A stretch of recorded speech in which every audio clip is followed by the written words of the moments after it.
오늘 말씀은 요한복음 2장 1절로부터 11절까지 말씀입니다. 함께 읽겠습니다. 사흘 되던 날에 갈릴리 가나에 혼인이 있어 예수의 어머니도 거기 계시고 예수와 그 제자들도 혼인의 청함을 받았더니 포도주가 모자란지라 예수의 어머니가 예수에게 이르되 저희에게 포도주가 없다 하니 예수께서 가라사대 여자여 나와 무슨 상관이 있나이까 내 때가 아직 이르지 못하였나이다. 그 어머니가 하인들에게 이르되 너희에게 무슨 말씀을 하시든지 그대로 하라 하니라. 거기 유대인의 결례를 따라 두세 통 드는 돌 항아리 6이 놓였는지라. 예수께서 저희에게 이르시되 항아리에 물을 채우라 하신즉 아구까지 채우니 이제는 떠서 연회장에게 갖다 주라 하시매 갖다 주었더니 연회장은 물로 된 포도주를 맛보고 어디서 났는지 알지 못하되 물 떠온 하인들은 알더라. 연회장이 신랑을 불러 말하되 사람마다 먼저 좋은 포도주를 내고 취한 후에 낮은 것을 내거든 그대는 지금까지 좋은 포도주를 두었도다 하니라. 예수께서 이 처음 표적을 갈릴리 가나에서 행하여 그 영광을 나타내심에 제자들이 그를 믿으니라. 아멘. 네, 오늘 말씀은 이제 요한복음 2장으로 가서 갈릴리에서 첫 표적을 기록하고 있는 그런 장면입니다.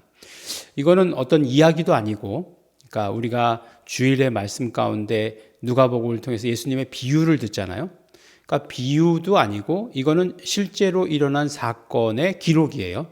그러니까 우리가 실제로 일어난 사건의 기록을 대할 때 하고 예수님께서 비유의 말씀을 들려주셨을 때 그 비유의 말씀을 깨닫는 것하고는 조금 다를 수 있겠죠.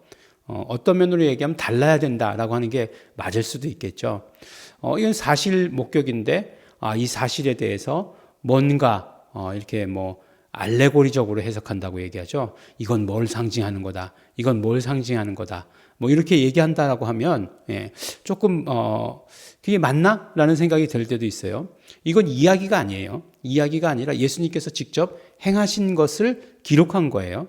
마치 사도행전에서 사건 기록하는 것처럼 요한복음서에서 이것은 그 요한복음서에서 사건 그대로를 기록하고 있는 것이에요. 그렇기 때문에 우리가 이 사건에서 무엇을 봐야 되는가, 무엇을 깨달아야 되는가를 먼저 알고 있으면 되겠죠. 그것이 어디 나올까요? 1절과 맨 마지막 절에 나오겠죠. 1절에 배경에 대해서 말씀하죠. 갈릴리 가나에 혼인이 있어 예수도 거기 계시고 예수의 어머니도 계시고 예수와 그 제자들도 청함을 받았다. 아마도 다 아는 사람인 것 같아요. 예수님의 친척일 수도 있고 아니면 예수님이 잘 아는 사람이고 그래서 예수님의 제자들도 청함을 받은 걸 수도 있죠. 그런데 결국 이 사건을 기록한 목적이 무엇인가라고 하는 게 굉장히 중요해요. 그래서 물로 포도주를 만들었다라고 하는데 우리는 굉장히 많은 포커스를 맞추고 있죠. 그래서 물이 무엇을 의미하느냐, 포도주는 무엇을 의미하느냐, 그것이 변했다는 것은 무엇을 의미하느냐 라고 하는 것에 포커스를 맞추고 있지만 그러나 물이 포도주가 됐던 아니면 떡이 금이 됐던 그 다음에 또 뭐가 있을까요?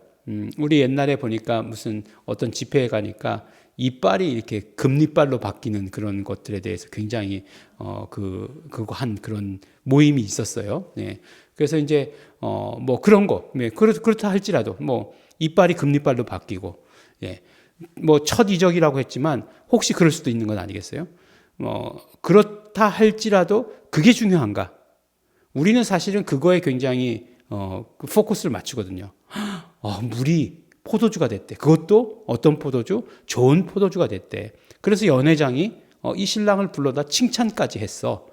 그런 것에다가 이렇게 포커스를 맞추는데 그런데 사실은 보면 이것은 뭐라고 얘기했냐면 처음 표적이다라고 이렇게 얘기하고 있어요.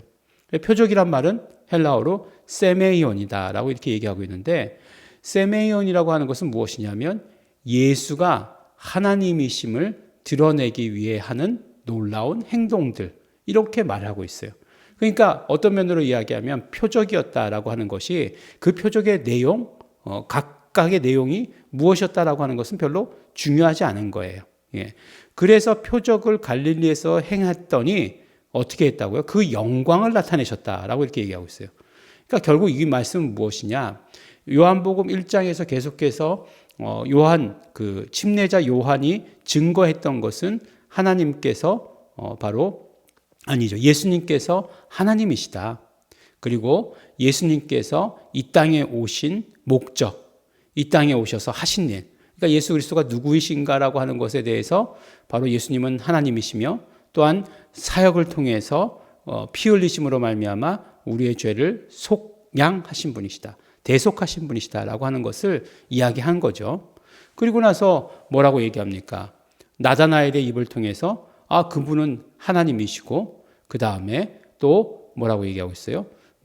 하나님이시고 또 그 이스라엘의 왕이시다라고 이렇게 고백하고 있잖아요. 근데 이제 요한복음 2장 1절에서 물이 포도주가 됐다는 것에 포커스가 있겠습니까? 아니면은 바로 예수 그리스도가 하나님이시다. 예수 그리스도가 하나님이심을 드러내시기 위해서 이제 이러한 일들을 한다라고 하는 게 더 중요하겠습니까? 예수님께서 표적을 행하셔서 그것이 영광이 되었다. 영광을 드러내신 일이 되었다. 결국 무엇이에요?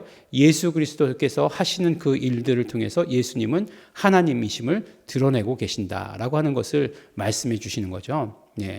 물이 첫 번째 가나에서 일어난 표적이 물이 포도주가 되었던지 간에 아니면은 돌이 황금이 되었던지 간에 아무 상관없는 거예요. 그것이 중요한 것이 아니라 그 모든 것들을 통해서 일련의 사건들을 통해서 예수는 하나님이심을 드러내고 있다라고 이렇게 말씀하는 것이에요.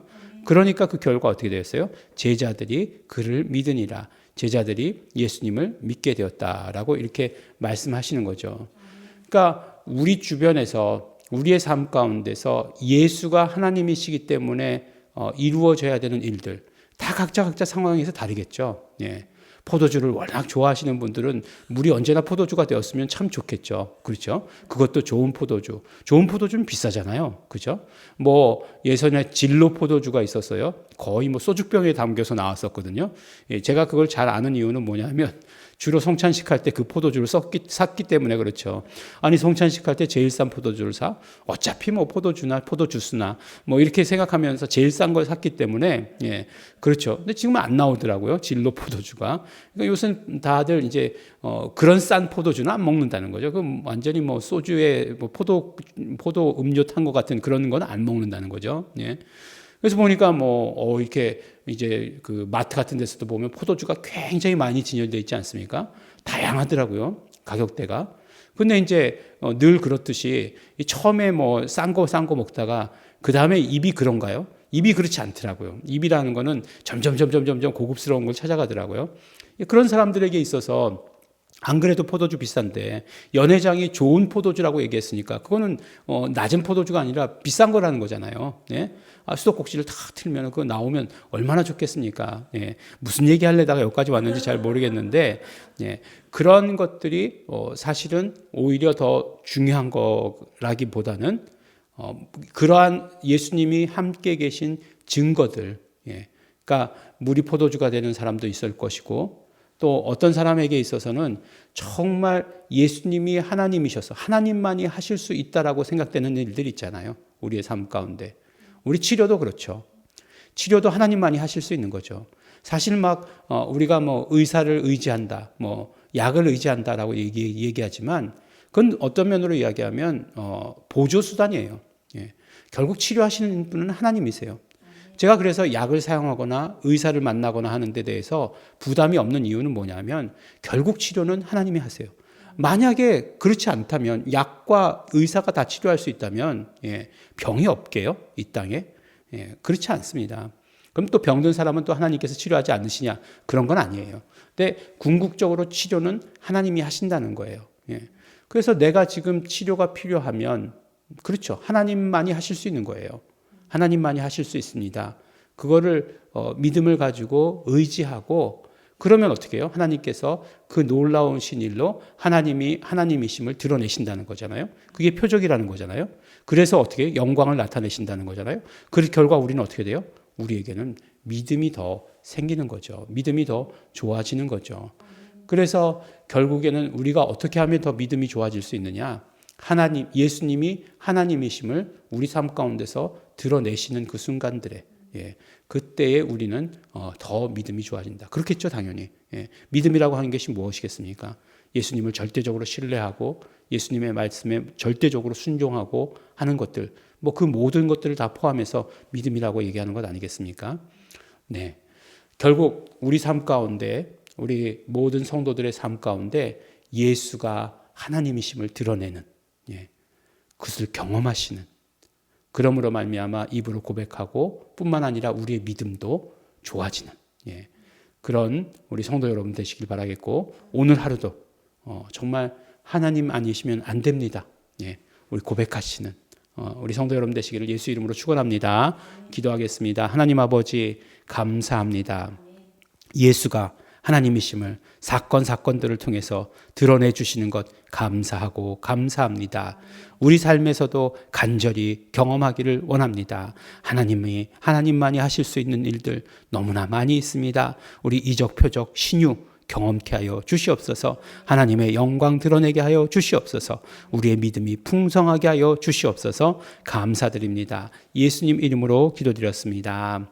아멘. 그러므로 우리 기도하실 때에 우리 오늘 하루도 온전히 성령님 충만하기를 원합니다. 성령 충만함으로 말미암아 예수가 하나님이신 그 증거들이 나에게서 풍성할 수 있도록 되기를 원합니다. 오늘 하루 정말 한 가지라도 그것을 꼭 경험할 수 있도록 하여 주시옵소서. 정말 믿음 좋기를 원합니다. 믿음 풍성하기를 원합니다. 성령님 의지합니다. 다 같이 통성으로 기도하시겠습니다.